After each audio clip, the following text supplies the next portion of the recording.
The countdown clock at Kennedy Space Center hits 0. A pillar of fire tears through the Florida sky, carving a path into the void. Inside the Orion capsule, the vibration is absolute. It rattles the teeth and presses the chest into the seat with relentless force. Commander Reid Wiseman grips the controls, his knuckles white, eyes fixed on the telemetry data streaming across the glass.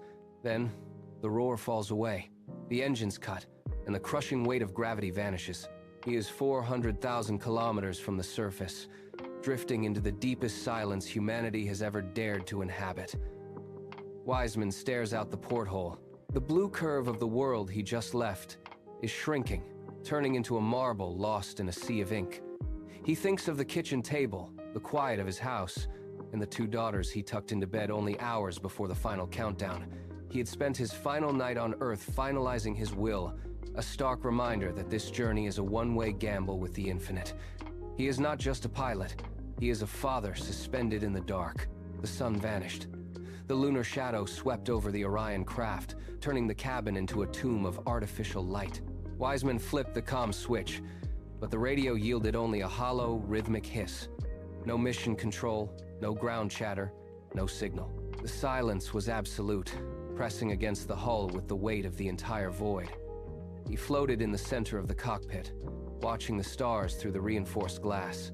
They did not twinkle, they burned with a steady, indifferent intensity.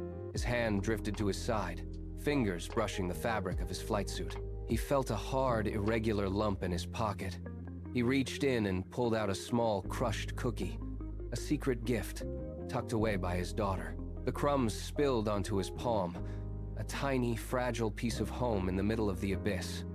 The mission parameters on his screen suddenly seemed secondary. He held the cookie, the grit of it pressing into his skin. The cold physics of the universe remained outside the glass, but the warmth of his home was here, in his hand. He was no longer just a pilot navigating a trajectory. He was a father holding on to a promise. The mission had shifted. It was now a bridge. The silence shattered. A high-pitched, rhythmic alarm pierced the cabin, turning the air electric with urgency. A red light pulsed on the primary console, signaling a critical fluctuation in the life support system. Wiseman dropped the cookie, his focus snapping to the telemetry. Oxygen levels were dropping. The pressure in the secondary scrubber was spiking. There was no room for panic, only the cold, hard logic of survival. He reached across the console, his fingers flying over the switches with practiced, rhythmic precision. Beside him, the crew moved in a synchronized dance, checking pressure valves and isolating the faulty circuit. They did not speak. Every movement was calculated, a deliberate strike against the encroaching chaos. They recalibrated the autonomous navigation, their eyes locked on the fluctuating readouts as the ship groaned under the strain of the system failure. Outside the reinforced windows, the void waited, indifferent to their struggle.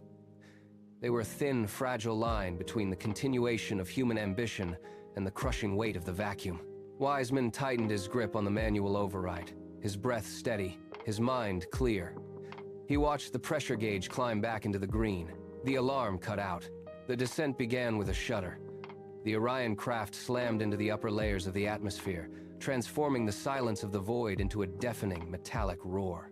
Outside the porthole, the darkness of space vanished, replaced by a blinding, swirling furnace of orange and violet plasma. The heat shield groaned under the immense pressure of atmospheric friction. Wiseman gripped the armrests, his heart hammering against his ribs. He watched the telemetry screens flicker, the G-force climbing, pinning his body into the seat.